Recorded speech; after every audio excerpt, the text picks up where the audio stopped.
Audiolibros en 15 minutos. Suscríbete al canal y explora un nuevo libro cada día. Cada vez se recopilan y utilizan más datos en todos los aspectos de nuestras vidas, desde el tamaño de nuestros blues hasta la forma en que caminamos. Con el auge de las empresas de Internet como Facebook y Twitter, y la popularidad de los dispositivos inteligentes, nos hemos familiarizado con el almacenamiento de datos como el estado de nuestras relaciones, los comentarios, las preferencias y la ubicación como datos que luego se pueden analizar. Esta tendencia forma parte del proceso de datificación, es decir, la captura de información sobre el mundo en forma de datos. Dado que podemos obtener información valiosa a partir de esos datos, es probable que veamos que la tendencia continúa, con innovaciones en la captura de datos de fuentes que antes no considerábamos información. Un ejemplo de esta tendencia se puede ver en el Instituto Avanzado de Tecnología Industrial de Japón, donde se utilizan sensores de presión para medir la distribución del peso que nuestras espaldas depositan en un asiento de automóvil. La investigación ha revelado que esta información puede identificar a las personas con tanta precisión que la distribución del peso puede utilizarse como un dispositivo de seguridad, ya que el automóvil arranca solo para los conductores que reconoce.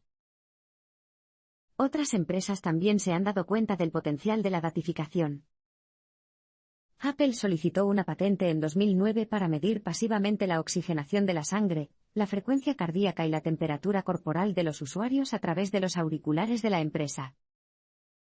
De manera similar, IBM obtuvo una patente en 2012 para superficies de suelo sensibles al tacto, que tienen el potencial de identificar dónde y cómo las diferentes personas se mueven por ellas.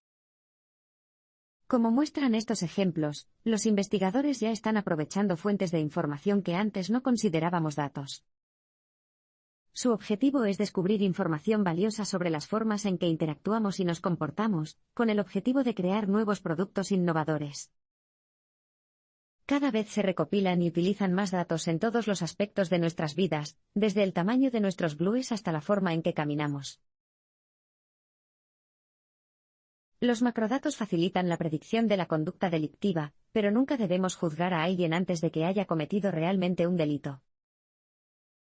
La película Minority Report describe una sociedad en la que las predicciones se han vuelto tan precisas que la policía arresta al posible criminal antes de que tenga la oportunidad de cometer el crimen. Se encarcela a las personas no por lo que han hecho sino por lo que se prevé que hagan. Aunque la película es de ciencia ficción, las predicciones del comportamiento humano ya se utilizan para guiar ciertas decisiones en la sociedad.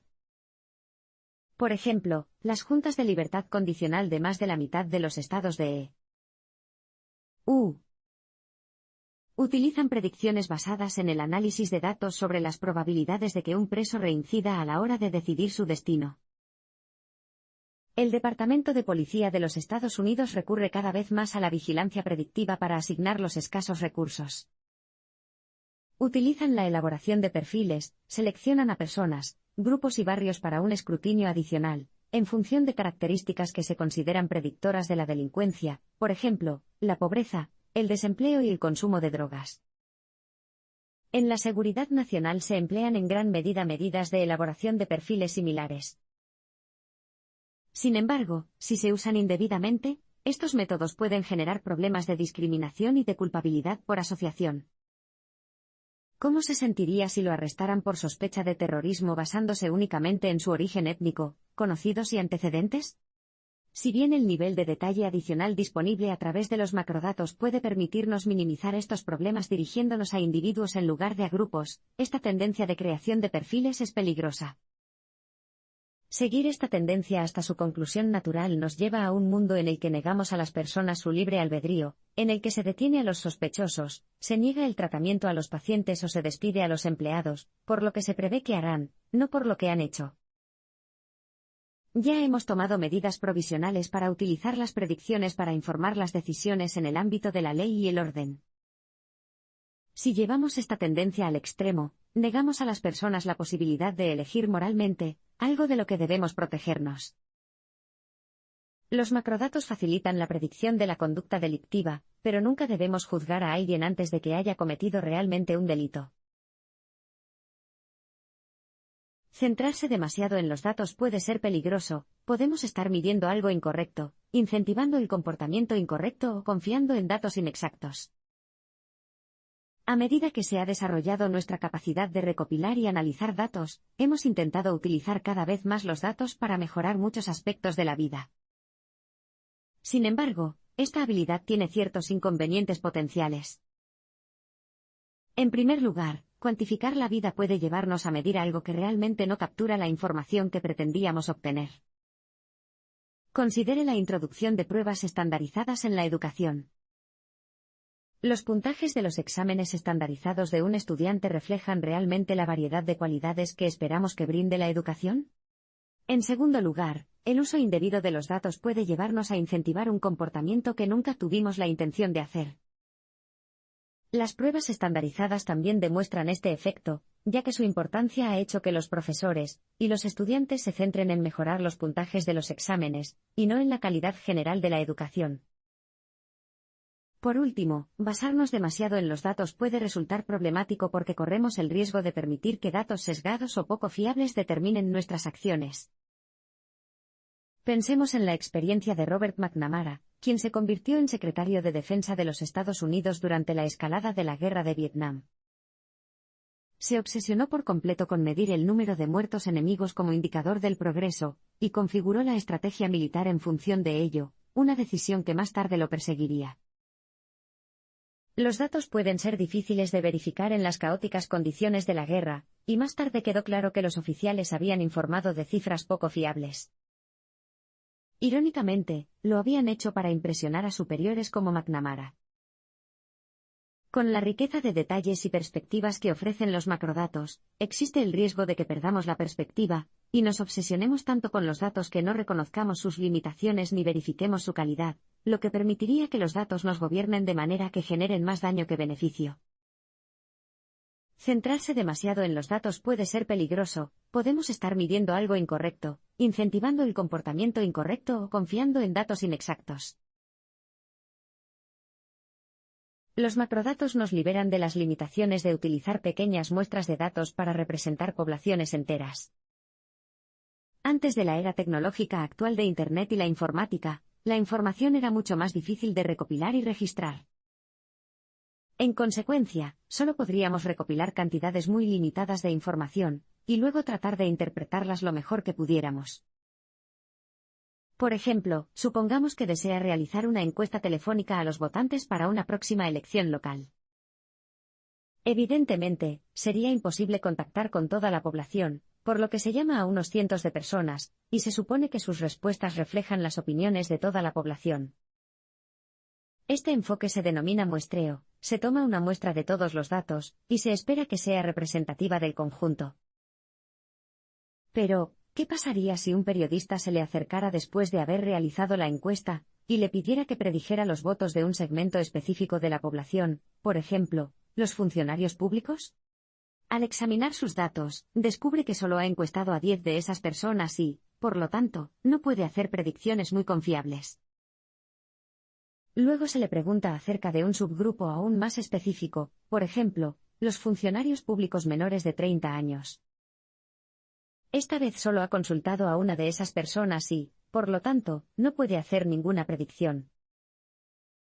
Este es el problema inherente al muestreo. Cuando comience a examinar subgrupos de datos cada vez más pequeños, descubrirá rápidamente que no tiene suficientes observaciones para sacar conclusiones significativas. En un mundo de macrodatos, la información es mucho más fácil de recopilar porque tenemos acceso a mucha más información o, en algunos casos, a toda ella. Por eso, en una versión de macrodatos de su encuesta electoral, probablemente tendría información sobre las preferencias de voto de decenas de miles de personas, posiblemente incluso de todos los habitantes de su ciudad. Esto permitiría ampliar los subgrupos de los datos casi sin cesar.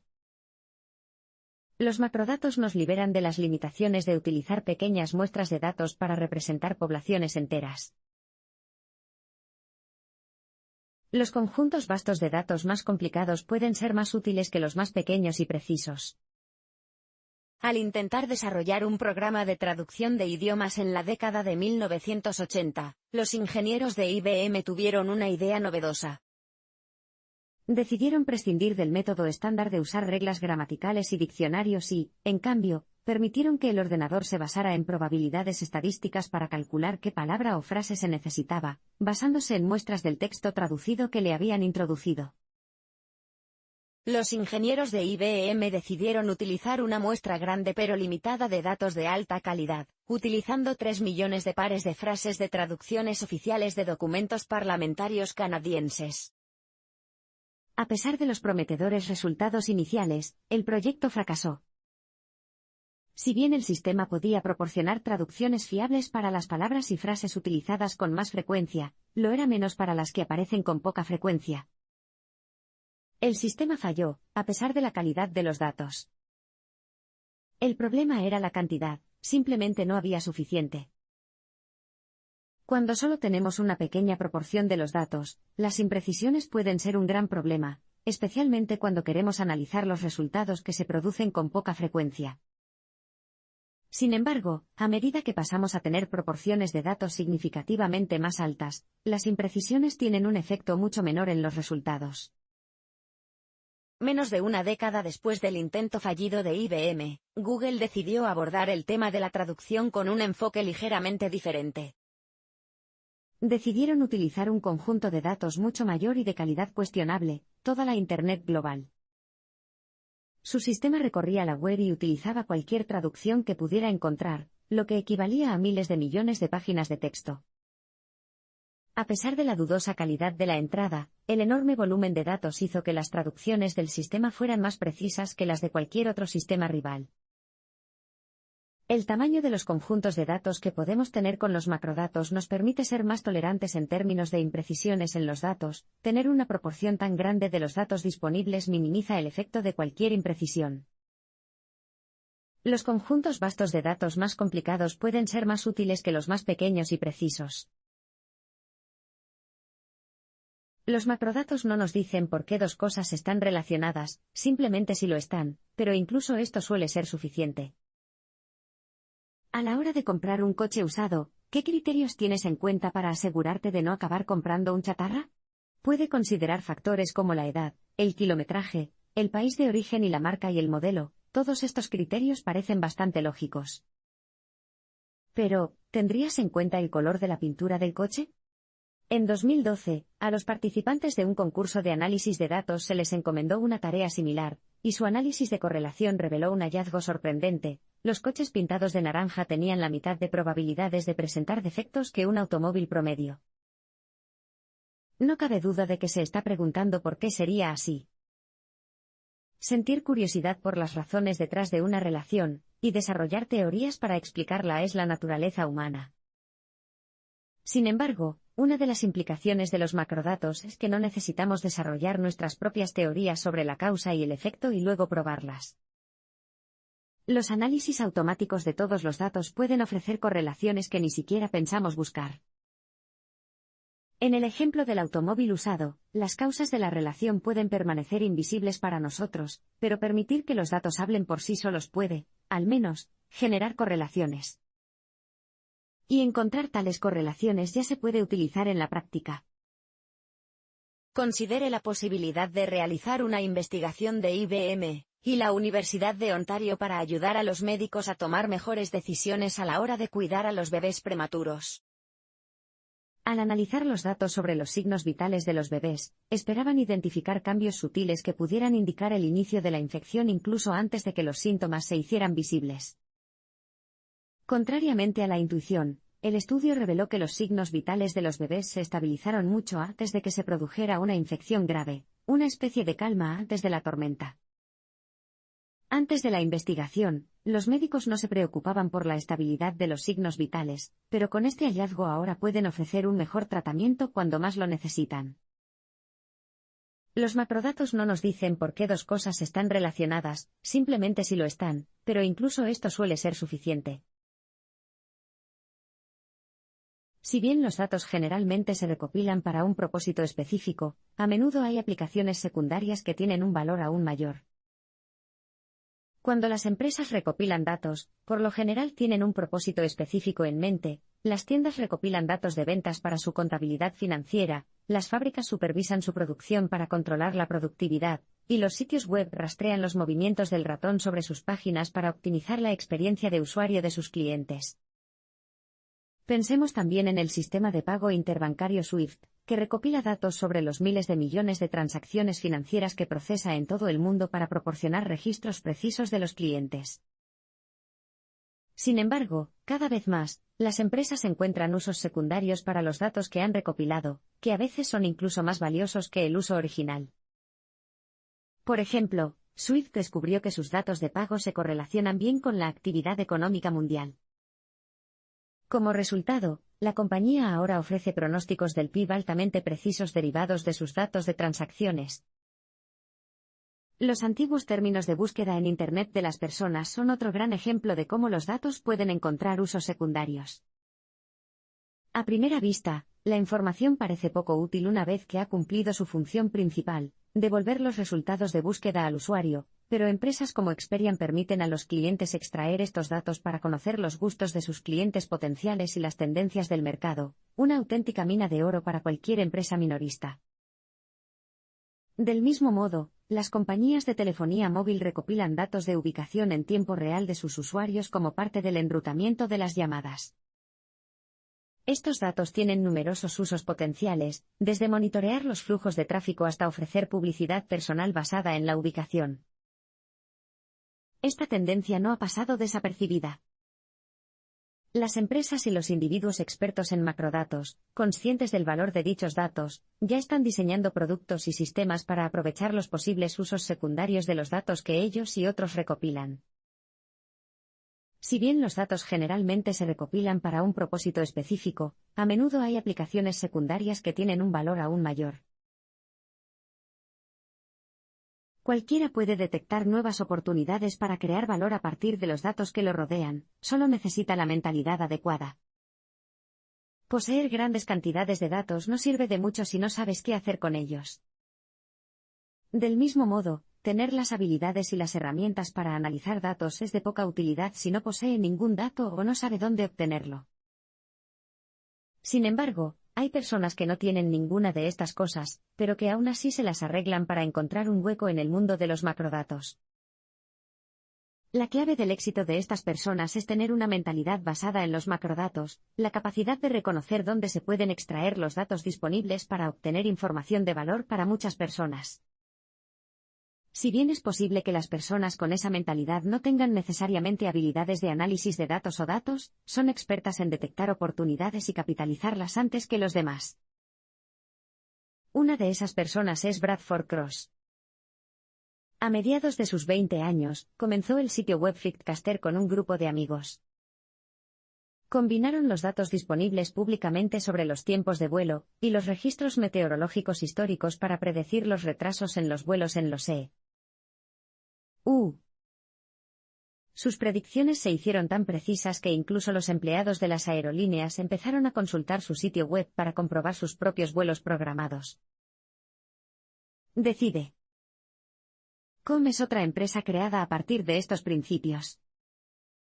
Su sistema informático registra 25.000 millones de cotizaciones de precios para más de 4 millones de productos de sitios de comercio electrónico en la web. Al analizar esta información, no solo ofrecen a los usuarios el precio más barato, sino que también les aconsejan cuál es el mejor momento para comprar un producto, prediciendo si es probable que los precios suban o bajen y cuándo. Está claro que, a medida que las economías comienzan a formarse en torno a los datos, más y más personas comienzan a reconocer el valor potencial de los datos e intentan extraerlos. Las personas y las empresas que tienen una mentalidad basada en los macrodatos están en mejores condiciones para sacar provecho de esta fiebre del oro de los datos. Cualquiera puede detectar nuevas oportunidades para crear valor a partir de los datos que lo rodean, solo necesita la mentalidad adecuada. La combinación de conjuntos de datos puede generar mayor valor que las partes individuales. Como sabrá cualquiera que haya jugado alguna vez al juego de mesa Clue, es decir, Cluedo, los datos pueden tener poco valor por sí solos, pero cuando se combinan con otros pueden aportar mucho más. Esto también se aplica a los conjuntos de datos, a veces su valor solo se hace evidente cuando se combina con otros conjuntos de datos. A continuación, se pueden encontrar tendencias en los datos recién combinados que no se podían detectar únicamente a partir de los conjuntos de datos individuales. Por ejemplo, en 2011 un grupo de investigación danés demostró este fenómeno. En uno de los estudios más grandes de este tipo, combinaron los datos de los usuarios de teléfonos móviles con los registros de pacientes con cáncer. Esto permitió comprobar no solo la relación entre el uso del teléfono móvil y el cáncer, sino también si un mayor uso del teléfono móvil aumentaba el riesgo. Lo más importante es que utilizaron no solo una muestra de los datos, sino también los registros de casi todos los casos de cáncer del país, lo que les permitió controlar factores como la educación y los ingresos sin que los datos dejaran de ser confiables. A pesar de la naturaleza exhaustiva del estudio, los resultados publicados no recibieron mucha atención de los medios porque no se encontró evidencia de un vínculo. Si bien el ejemplo anterior implica la combinación de diferentes conjuntos de datos, también se pueden lograr efectos similares al combinar varios conjuntos del mismo tipo de datos, lo que proporciona un mayor valor agregado. Inrix, una empresa de análisis de tráfico con sede en Seattle, se basa en este principio. Recopilan datos de ubicación en tiempo real de fabricantes de automóviles, flotas comerciales y su propia aplicación para teléfonos inteligentes. Poco a poco, esta información no sirve de mucho a los titulares de los datos originales, pero al combinarla, Inrix puede crear datos oportunos sobre los flujos de tráfico y los atascos para sus usuarios a cambio de una tarifa por su servicio. La combinación de conjuntos de datos puede generar mayor valor que las partes individuales. Los servicios en línea como Facebook registran todo lo que hacemos en sus sitios, y utilizan estos datos para mejorar el servicio que ofrecen. La mayoría de las empresas utilizan algún tipo de comentario de los clientes para mejorar los productos y servicios que ofrecen.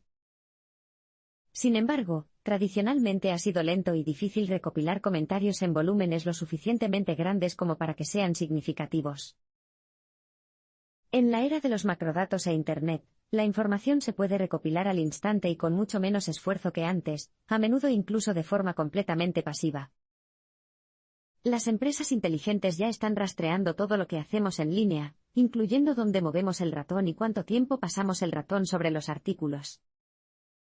Esta información se denomina agotamiento de datos, y se utiliza para optimizar los detalles de los productos, como el tamaño y la ubicación de los botones.